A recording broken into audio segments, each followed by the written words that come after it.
এই জানোয়ার তোকে এখন কিন্তু একবারে মাইর দিব শুয়োরের বাচ্চা। এই শুয়োরের বাচ্চা।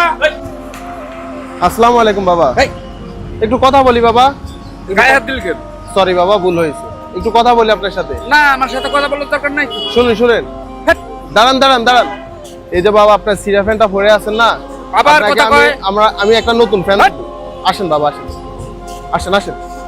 আবার হাত দেয়। ওনাকে একটু পরিষ্কার করায় নতুন জামা কাপড় পরাই দিলে ভালো হবে না বাবা? ভালো হবে না? আবার কি সমস্যা বলেন না? আচ্ছা সমস্যা নাই। দাঁড়ান। এই এমন করে নাতে ব্যথা পাইবে। হ্যাট, আপনাকে একটু সুন্দর করে পরিষ্কার পরিচ্ছন্ন করাই দিব বাবা। আমার পরিষ্কার দরকার নেই তো। আপনাকে তো আপনার এই জায়গায় কষ্ট দিব না, কোনো কিছু করব না। আপনাকে জাস্ট একটু পরিষ্কার করাই দিব বাবা। আপনার এই যে চুল দাড়িগুলা বেশি বড় বড় হয়ে গেছে না, একটু সুন্দর এই জানোয়ার তোকে এখন কিন্তু একবারে মাইর দিব শুয়োরের বাচ্চা। এই শুয়োরের বাচ্চা।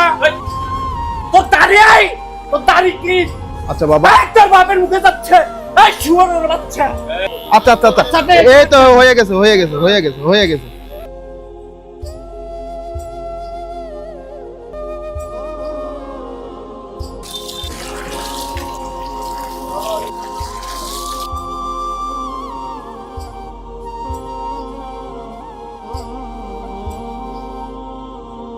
যাতে আমাদের এই মানবিক কাজের সাথে সবসময় যুক্ত থাকতে পারেন।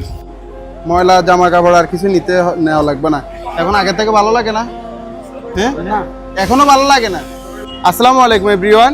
ঢাকা, চট্টগ্রাম, কুমিল্লার ভিতরে আপনাদের বাসার আশেপাশে যদি এই ধরনের মানুষ দেখে থাকেন, তাহলে অবশ্যই আমাদের পেজের ইনবক্সে ছবি এবং লোকেশন দিয়ে সহায়তা করবেন। বর্তমানে মানুষটার অবস্থান হচ্ছে চট্টগ্রাম সিনেমা কমপ্লেক্সের সামনে। উনি এই জায়গাতে থাকেন, এই জায়গাতে ওনাকে পাইছি। তো ওনার থেকে ওনার নাম ঠিকানা জানতে চাইছি, কিছু জানতে পারিনি। ওনার আগের অবস্থা কিরকম ছিল, এখন বর্তমান অবস্থা কিরকম হয়েছে আপনারা দেখতে পাচ্ছেন। ওনার পরিবারটা খুঁজে পেতে আমাদেরকে একটু সহায়তা করবেন। আজকের জন্য এখানে বিদায় নিচ্ছি। আসসালামু আলাইকুম।